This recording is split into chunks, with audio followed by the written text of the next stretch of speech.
It's the Wake Up Call with Ed and Paul, the podcast about stories in business and in life with your hosts Ed Fox and Paul Odendahl.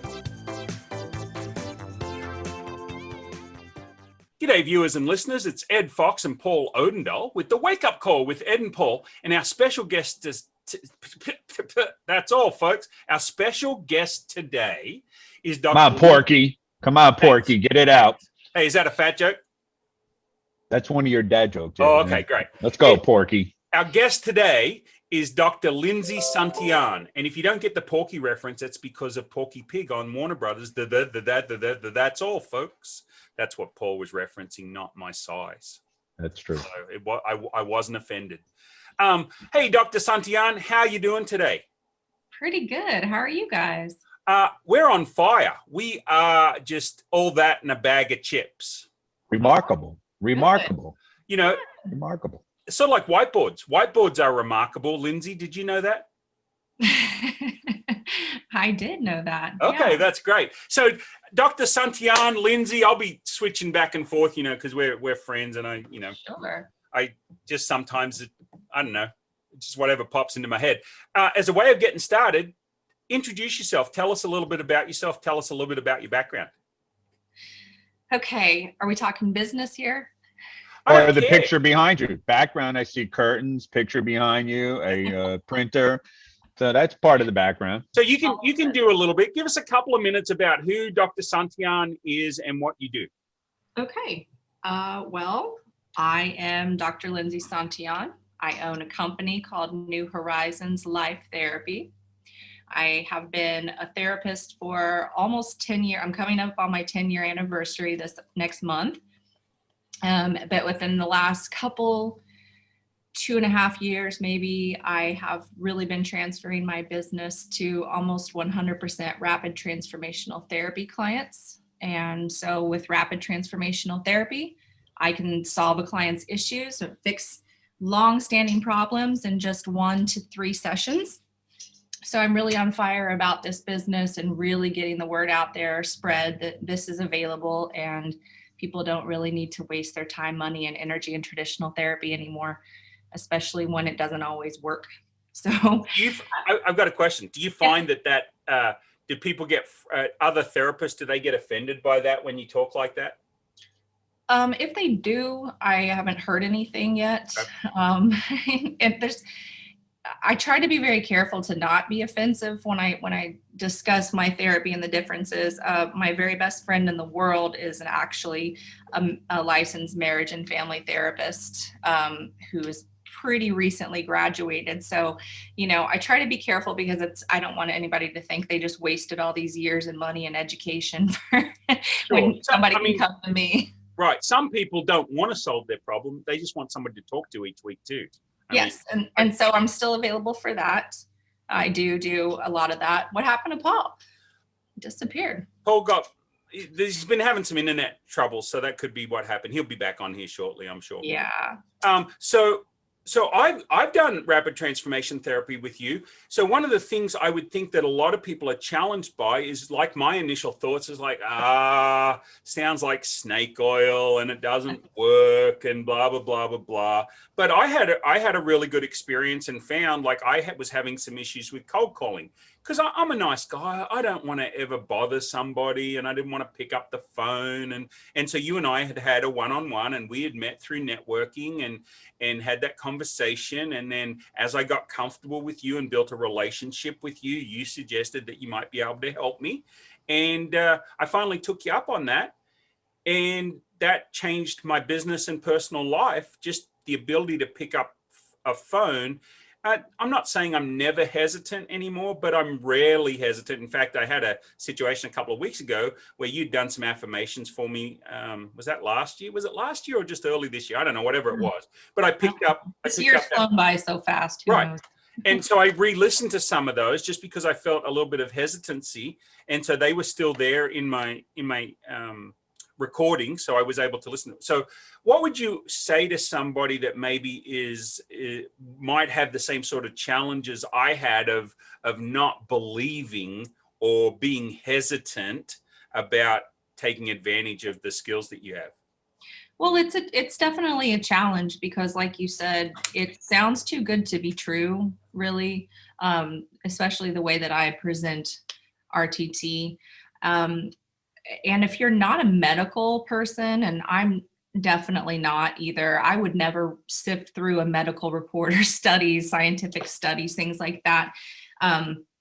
Becomes a little bit harder to tell people, hey, there's published scientific data on this. And it didn't come out last year. You know, this has been around forever.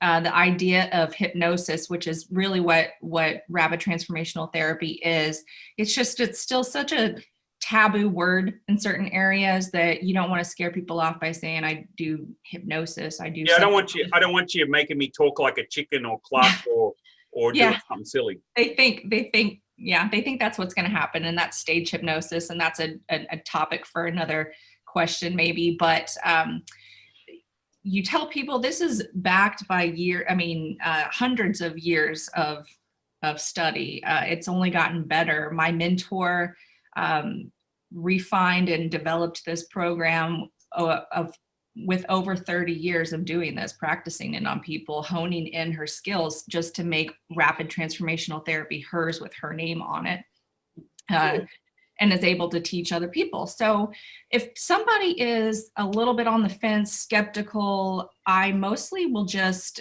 let them know of people who have a situation or an issue very similar or exactly like theirs, and explain to them how, kind of their story, omitting the personal details, of course, but letting them know how that changed them, so they can think, I'm not the first person who's asking for my depression, Right. And what sort of cost is involved?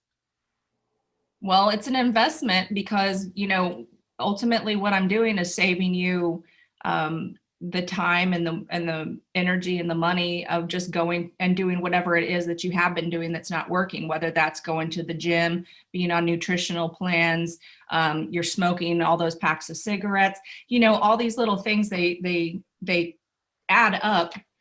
And so initially there could be a little bit of a sticker shock, but I understand the incredible results and the value of what I do. So I'm not afraid to charge a premium price for it. And I can't tell listeners exactly how much I would depend on the individual, I guess. It depends on a consultation call that I give for free. I get to sort of listen to what is going on and determine how I may help them and how much work that might be, because people have varying degrees of issues and how deep and how long they've been dealing with them. So they can consult with you for free. Yes. I mean, for 45 why not? What have they got to lose? Nothing to lose. And can I send now that Paul's back with us, he jumped out, internet issues in New York, Paul? Did you see the message that I sent you, Ed? No, because you're paying attention to the show. I'm proud of you. So I sent you a message, the electric went out. So the lights went off, the electric went out. And I just said earlier this week, it's amazing that we haven't been kicked off the show yet in all the shows we've done. I know. So first time for everything. We got kicked off 4 times yesterday. So with rapid transformation therapy, how long have you been doing that now for, Lindsey? About 2.5 years. Okay. And I was really impressed with our session, and we were able to do it remotely. So we were able to do it over Zoom, and then you emailed me or WhatsApped me the affirmations, which I listened to through my Bluetooth headphones every night when I went to sleep for 21 days. And man, just the huge difference, that for me, it was the phone, like we talked about. It's that 600-pound gorilla that I have to pick up because I don't want to bother anyone, because I just don't want to be a bother. And that's the child in me talking, not the adult. And so you helped me understand that. And so I'll be forever thankful for the changes you've made in my life. And, I'm not going to tell you I should have paid you like 10 times more, because I don't want to pay you 10 times more. But it was, like you said, it was an investment. It was definitely a good investment. And thank you for that. Paul, jump in. Of course. I couldn't wait to come back because I wanted to thank the doctor for what she's done with you, because what a change. What a change. So obviously it's effective. It works. And one day we got to talk about hypnosis, Dr. Lindsey, because many moons ago, Well, I was only 15, so that was many moons ago. Have you ever been hypnotized, Ed? Um, Yeah, he has been for I rapid have now through the rapid Oh, transformation therapy. So I was hypnotized by a fellow high school student. The first time, it was just a high school student, her boyfriend, who was a close, very close friend of mine, and their family members. But the second time, it was within my family members. And my stepmother, my sisters all observed this. It was kind of bizarre, but I was hypnotized and I levitated off the ground. They could actually move their arms and stuff under my levitated body. And when I was hypnotized, they took me back and I saw very dark, cold, almost like the moon, dark side of the moon or whatever. But they took me back and I could see my sister born and my mother born, and I saw my sister pass. There was a whole bunch of things that went on. And then they had issues trying to get me out of this. So they wouldn't do it a third time, because the second time they had quite a hard time trying to get me out of the hypnosis thing. But it was interesting. It was very interesting. I kept waiting for the punchline. I thought you were No punchline. No punchline. I'm serious. I'm serious. This is I what was happened. surprised too. I was waiting for him to go somewhere else with that, but that's really cool. Like I really appreciate that. But if we can track back, I want to add something to that cost. I try to understand what somebody's pain point is. I think is the main difference between me and maybe a traditional therapist might, let's draw it out, let's talk about it. But I really want to get to the root cause of that pain point. So when we talk about cost, and if somebody was on the fence about it, which rarely happens because I'm able to describe this in such a way that it generates joy and excitement and hope out of people. But if you happen to be on the fence about it, what I would say to somebody is, well, you've been living with this pain point for 35 years now. Let's say that you knew something like this existed that can fix that problem immediately, and you choose not to do that. What does your life look like in 5 years? You've made the choice not to move forward with this and to keep on that pain point. For most people, situations don't just resolve themselves, and most people, I think, the problem gets worse because you're still not attending to it. And so then what's the reverse of that? Say, this is available to you for immediate transformation and you choose yes. Now, what does your life look like 5 years from now? And that really starts generating thoughts about, this is costing me pain, not just the monetary thing of putting money into resolutions that don't really work or frustratingly slow to work, or you can just get this done. And guess what? You never have to pay a therapist again if you don't want to. You never have to pay those hefty personal trainer fees or whatever it is that you're putting money into that really could be resolved in a subconscious way. Yeah, and Dr. Lindsey, we can't buy that time back. You can't buy that time back. So no matter what the outcome is 5 years from now, you can't buy that time back. The time now is to get it done. Maybe I need to talk about my addiction to donuts. Maybe I need therapy dealing with you. Maybe I kind of need to go to the doctor and see. My pain point is Ed Fox. So, Lindsey, you say you've been a therapist for about 10 years. Did I understand that correctly? Yes. Were you working for somebody else, or have you always been in your own practice? No, as soon as I got my doctorate degree, I just opened up shop, and it was more of a theoretical shop. Always have worked from home to some capacity. Now, did you grow up in an entrepreneurial family? No, So I did not. So when you thought of starting your own business, so people like me, I grew up, everybody was an entrepreneur in my family. So it was just an accepted. I quit school at 15 and I went into business for myself. I appreciate the strength of those of you that didn't grow up in that entrepreneurial family to take the giant leap out into business for yourself. Tell me a little bit about that thought process, because maybe we're having people listen to us that want to start a business, but they're very afraid to start a business. Go ahead, Paul. And that's why you need a therapist, because she probably needed a therapist when her family found out she was going to be an entrepreneur and work on her own. Depending on your family, that's not something that goes over well with families that are not entrepreneurs. I find that all the time, right? They think you're crazy. They think you're nuts. They think, what are you doing? Right. Don't leave a good job.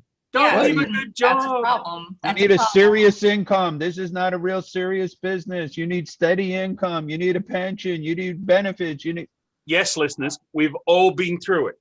All of our families have been like that. Even my entrepreneurial family. Oh, you don't want to be an entrepreneur? Go get a good job.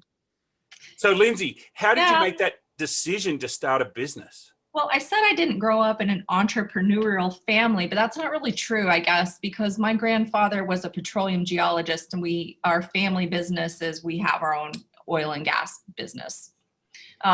But I didn't ever look at my grandpa like the way that I look at entrepreneurs now. I never really thought about it. And I never did get any sort of mentoring or coaching from him on how to run a business or start a business. So I did, however, in elementary school, win a scholarship to some kind of entrepreneurial camp. A bunch of us were handpicked. And so when we were very young and impressionable, we did have it, drilled in our minds, this is possible for this to happen, especially because I'm a minority and I'm a woman as well.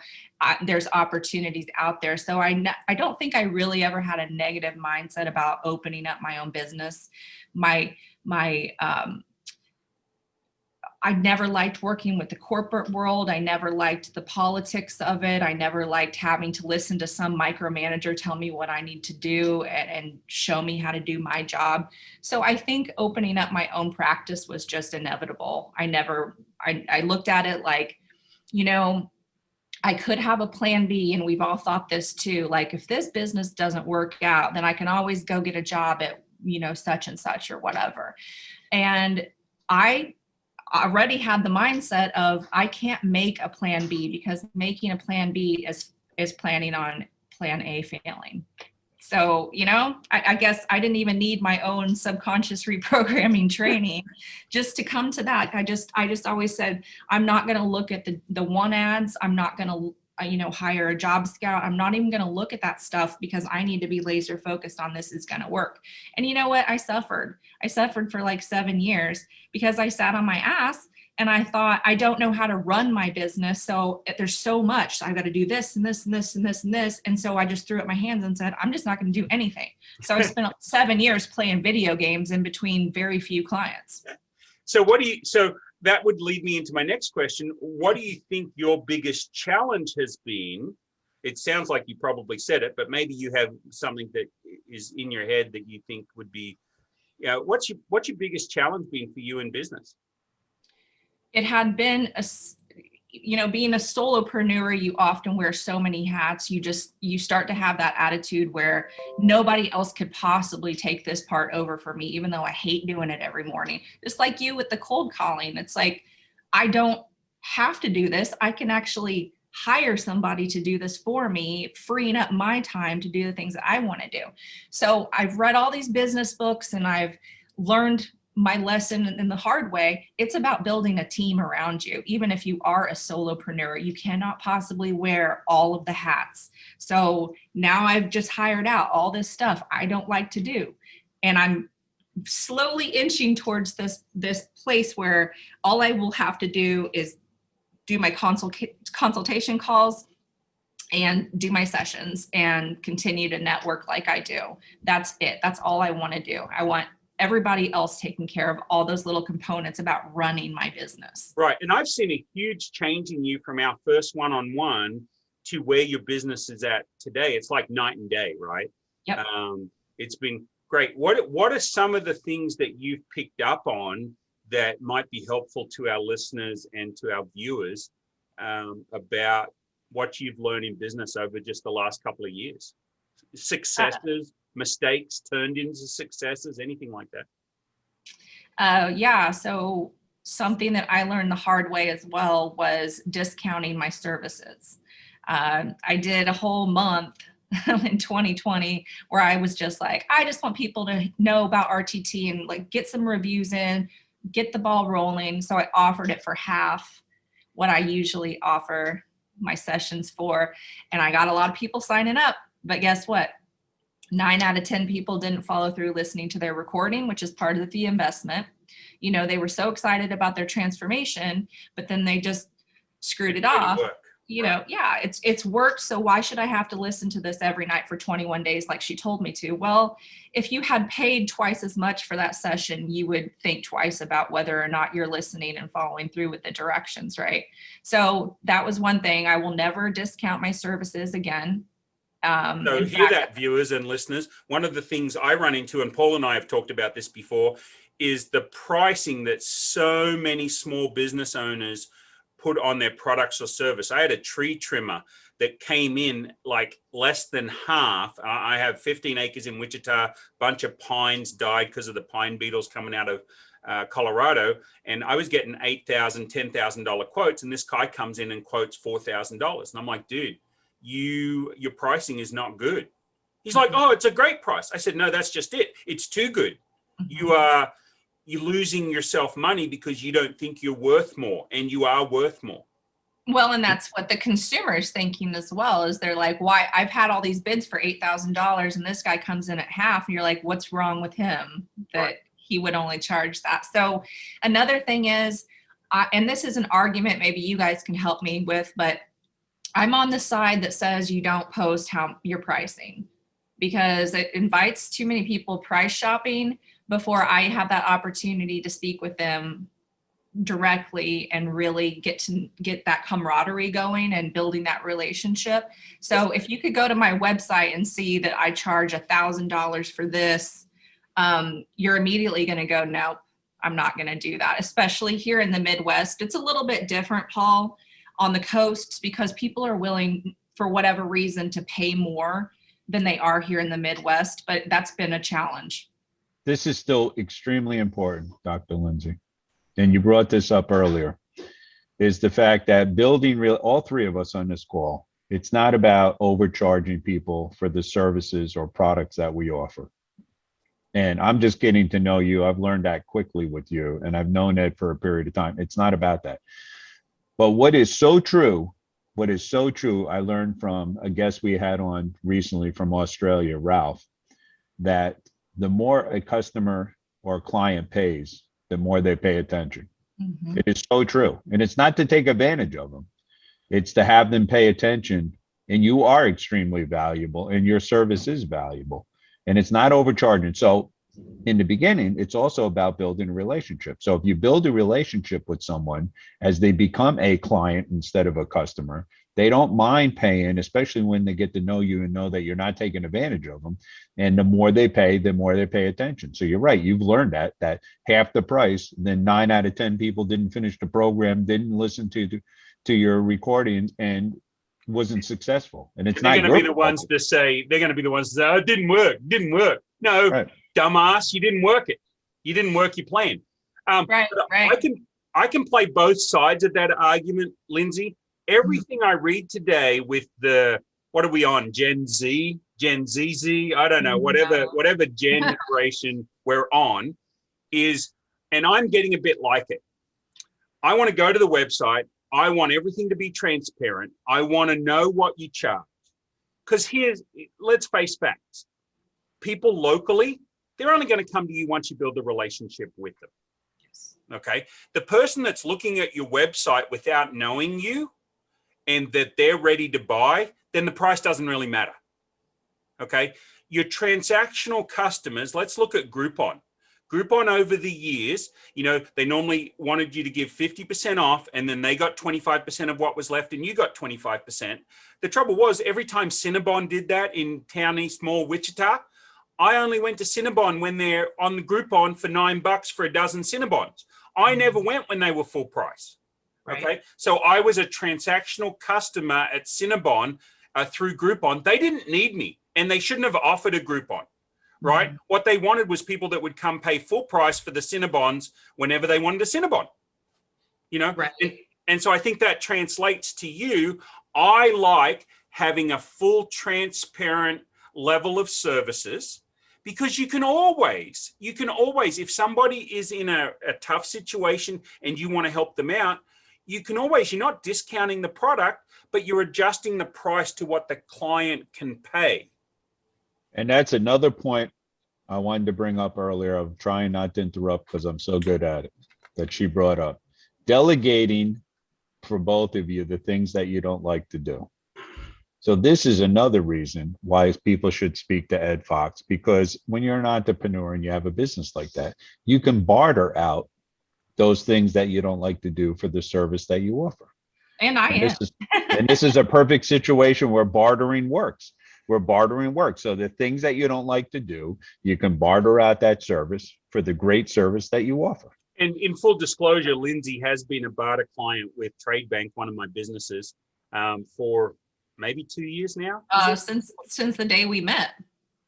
That's right. And I didn't know that. I just know the value of the bartering, especially as an entrepreneur and being able to expand your business. You're right, Lindsey. You can't do it all by yourself. So you need to be able to delegate. And it's difficult to find people that you can feel comfortable delegating to. Exactly, because you don't want to just hire just anybody. And the amount of people that I'm delegating work to that are within the Trade Bank community are also trusted because they're part of the Trade Bank community. And I know that Ed or Robin or somebody has vouched for them to still be in Trade Bank. And these are also people that I see through networking and have developed relationships with. So when Ed asked, like, is there any kind of tip for people? I would say networking is king. You have to get to know people and not just talk about each other's businesses, but get to know them so that you build that rapport and they trust you and you come first of mind. And people marinate. You know, they might not buy your services from you that first day, but as they get to know you and they see how your consistency and the things that you say and the things that you do, then they get to trust you enough to make that client switch. See, I never get to ask questions on the show because Ed hogs the show. I'm not allowed. And from our previous show, I was told I wasn't allowed to speak anymore for the balance of the year for those listeners. Hog. So you've said Porky and you've said hog. Hold on. So here's another question, Dr. Lindsey. I like Ed's point of transparency on pricing. On your site, and especially you, I've taken such a liking to you, especially you and what you do.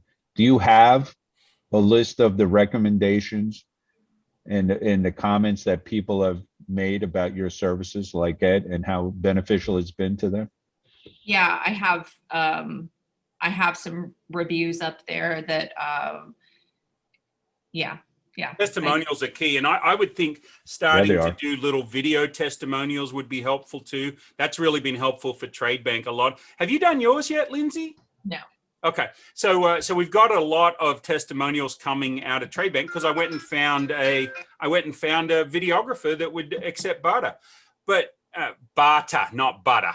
But Lindsey, the other thing is because you can do virtual, I would think that you could do some advertising on the coasts in the appropriate groups on maybe Alignable or Facebook. And if you've got your pricing on your website, you could pick up coastal customers that are totally comfortable with that sort of pricing and working with you out of Kansas. I would look at a national or global customer base because the nice thing about the internet is you have the people out there that need what you offer. And the other thing about locally, you don't have any competition. How many RTT practitioners are there in the state of Kansas that you know of? 2. Right. Me and another girl now. So if you put your pricing on the website, you've got the transparency for those of us that have gotten to the point where, you know, we don't want to have to dig for that information. I'm still finding websites where I got to dig for the bloody contact information. That's friggin' ridiculous. They got to have their number right up the top. I just want to pick up the phone and call them. So I want to know the pricing. I want to know the phone. And you're right. If I don't think rapid transformation therapy is for me and I see $10,000 for 100 sessions, I mean, I don't know. I'm just making this crap up. But whatever that price is, if I'm not ready, I'm not ready. But if I know the value of your product or service, like right now, I would get on your website. I would see what your prices currently are. I'm like, I know it's already worked for me. Let's do it again. Right. So I would think that if you start to position yourself as a global business, having your pricing on your website is totally the thing to do. Because you can always come down, not a discount, but if somebody needs some help, let's say you've got a return vet and you really want to help this male or female military veteran, you don't have to charge them full price, but you don't have to give discounts. You can just price it right for them. But I would say let the rest of the world know what your prices are. And if they want to pick it up a la carte at that price, great. And then your local people, you're going to build relationships with them anyway. The price wasn't going to be the only thing that was going to stop them before if they didn't know about you. So I don't think there's any downside of putting your prices out there. I mean, that's my 2 cents. Paul, we've got a couple of minutes. What do you think? Well, I was going to say, Lindsey, I learned from a great podcaster, Ed Fox, that one, we want to thank you for being on the show. We're running out of time. Two, I wish you had more time to speak, but Ed speaks a lot. And three, for our viewers out there, how, and please send this information to Ed, because he's the one that does all the editing and posting, and we are so blessed that he does all that. How can our listeners, especially here on the East Coast, he's right, from coast to coast, and you're right, here on the East Coast, they'll pay for it. How can our listeners find you? They can find me at my website. It's newhorizonslifetherapy.com. My name is searchable on this show, and I do most of my business from my Facebook, which is my personal profile. I also have a New Horizons Life Therapy Facebook page. You could call me or text me 316-640-8534, or email me at newhorizonslifetherapy@gmail.com. I would love to answer any questions. And thank you guys for having me. Yeah, Dr. Lindsey, it's been great. And they get a free consultation. No worries. 45-minute phone call. Yeah. I mean, just talking to you is a good exercise anyway. And so building those relationships are key. Thanks for being on the show, and look forward to working with you in the future. Yeah, me too. Well, that's it for this edition of the Wake Up Call with Ed and Paul. Thanks for listening. As always, we appreciate it. And if you'd like to subscribe, you can do that on your favorite podcast platform or YouTube. Thanks a lot and have a great day.